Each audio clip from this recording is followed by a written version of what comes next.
दोस्तों, मैं आज इस वीडियो के माध्यम से कुछ विषय में लोगों को डर लगता है या उस विषय को पढ़ने में मन नहीं लगता है, उस संबंध में मैं आपको आज कुछ नियम बताने जा रहा हूँ।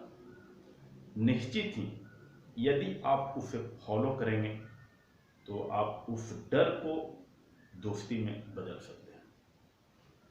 दोस्तों, इस मैटर लेकर ये वीडियो लंबी हो सकती है, कृपया अंत तक जरूर देखें और कमेंट करना मत भूलें। दोस्तों, अधिकतर लोग बोला करते हैं मुझे मैथ समझ में नहीं आती है, मुझे साइंस समझ में नहीं आती है। दोस्तों, मैं उन लोगों से यह पूछना चाहता हूं कि आखिर क्या कारण है कि आपको मैथ, साइंस या अन्य कोई विषय समझ में नहीं आती है। मैथ, साइंस या अन्य कोई विषय समझ से परे क्यों है? दोस्तों, आप अपने आप को समझने का प्रयास कीजिए, आप अपने दिमाग को झांकने का प्रयास कीजिए, अपने दिल दिमाग को पढ़ने का प्रयास कीजिए, तभी आपको यह समझ में आएगी कि आखिर ऐसा किस कारण से हो रहा है। और वो कारण ये होती है कि जहां आप कहीं भी टीचर के पास ट्यूशन, कोचिंग, स्कूल पढ़ने जाते हैं, उस विषय से संबंधित मैटर को आप पूरी तरह से समझ नहीं पाते हैं, या तो फिर वो टीचर आपको समझा नहीं पाते हैं। दोस्तों, ये भी होता है कि वो आपके ट्यूशन के टीचर, कोचिंग के टीचर आपके दिल दिमाग को पढ़ नहीं पाते हैं, आपके दिल दिमाग को समझ नहीं पाते हैं कि आखिर आपका दिल दिमाग क्या चाह रहा है, उस विषय से संबंधित कैसा मैटर वो चाह रहा है जिसे आप समझ सकें। और यही कारण है आप उस सब्जेक्ट को समझ नहीं पाते। दोस्तों, किसी भी सब्जेक्ट को पूरी तरह से नहीं समझ पाना या किसी भी सब्जेक्ट को पढ़ने से डर लगना यह सिद्ध करती है कि आपको पीछे छूट चुकी क्लास में भी उस सब्जेक्ट का अच्छी तरह से पढ़ाई नहीं हुई है, अच्छी तरह से आपको समझाया नहीं गया है।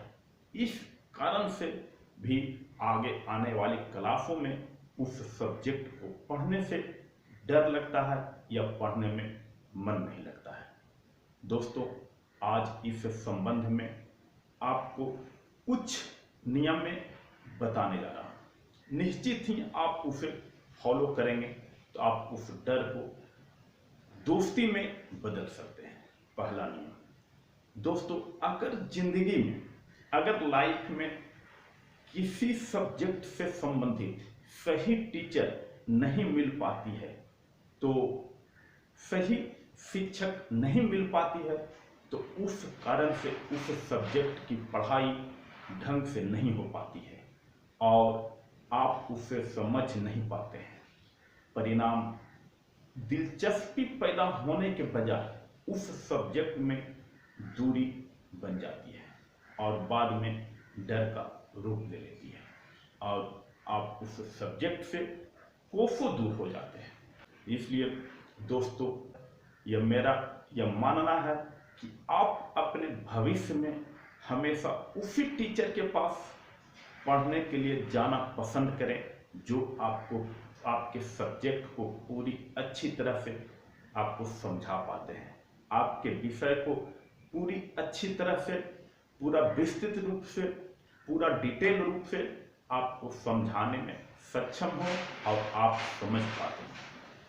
इसलिए दोस्तों, आप कभी भी उन टीचर के पास जाना पसंद नहीं करें, कभी भी आप उन शिक्षकों के पास जाना पसंद नहीं करें जो आपके विषय को, आपके सब्जेक्ट को अच्छी तरह से समझा नहीं पा रहे हैं, अच्छी तरह से आपको मनोवृत्ति, आपके दिल दिमाग को नहीं पढ़ पा रहे हैं।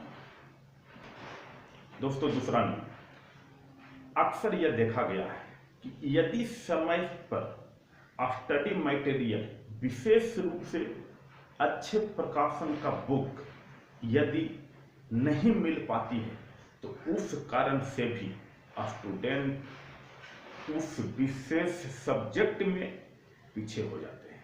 इसलिए आप हमेशा अच्छे प्रकाशन के बुक, अच्छे स्टडी मटेरियल समय पर उपलब्ध करें और ताकि आप उस विषय में विस्तृत एवं डिटेल अध्ययन कर सकें।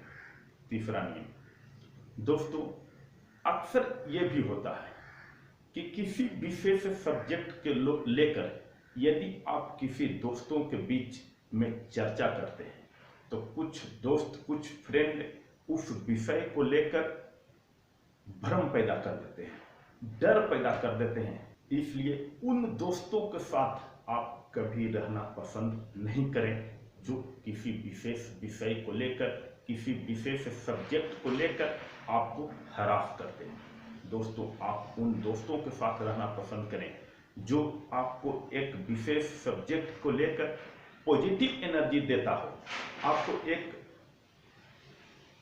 पॉजिटिव एनर्जी के साथ आपको मजबूत करता हो और आपकी राहों में आने वाली समस्या को समाधान करने में साथ देता हो।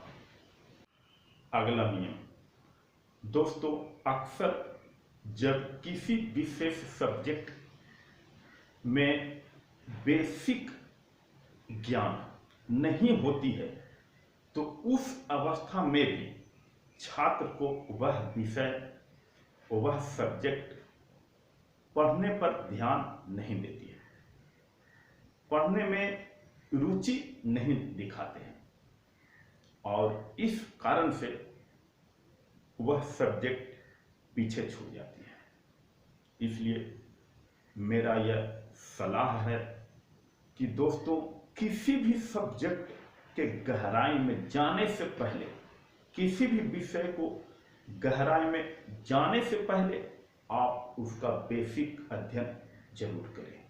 यदि आपके पास 8th, 9th, 10th का अच्छे प्रकाशन का बुक है तो उसे एक से अधिक बार सेल्फ स्टडी या किसी टीचर के सहारे अध्ययन उसे जरूर करें। और यदि आपको अध्ययन के दौरान किसी प्रकार की समस्या उत्पन्न होती है, किसी प्रकार का प्रॉब्लम उत्पन्न होती है तो उसे अपने दोस्तों में चर्चा करके, डिस्कस करके दूर करने का प्रयास करें। दोस्तों, पांचवा और अंतिम बिंदु दोस्तों, कहा जाता है किसी भी क्षेत्र में हार तभी होती है जब आप मन से हार नहीं जाते। इसलिए दोस्तों, आप कभी भी अपने आप को गिरने नहीं दें, अपने मन को गिरने नहीं दें, अपने मनोबल को गिरने नहीं दें, बल्कि उसे एक मजबूत पॉइंट बना करके हमेशा उस कमजोर क्षेत्र को दूर करने का प्रयास करें और तब तक अपने आप को मजबूत बनाए रहें जब तक उस कमजोर सब्जेक्ट पर उंगली उठना बंद नहीं हो जाए, जब तक वह कमजोर सब्जेक्ट में आप एक अच्छे ज्ञान अर्जित कर लें। दोस्तों, मैं यह विश्वास दिलाता हूं कि यह वीडियो आपको अच्छा लगा होगा, तो कृपया इसे लाइक, सब्सक्राइब और कमेंट करना नहीं भूलें। दोस्तों, आप किस पॉइंट पर आगे वीडियो बनवाना चाहेंगे वो कमेंट करना नहीं भूलें। धन्यवाद।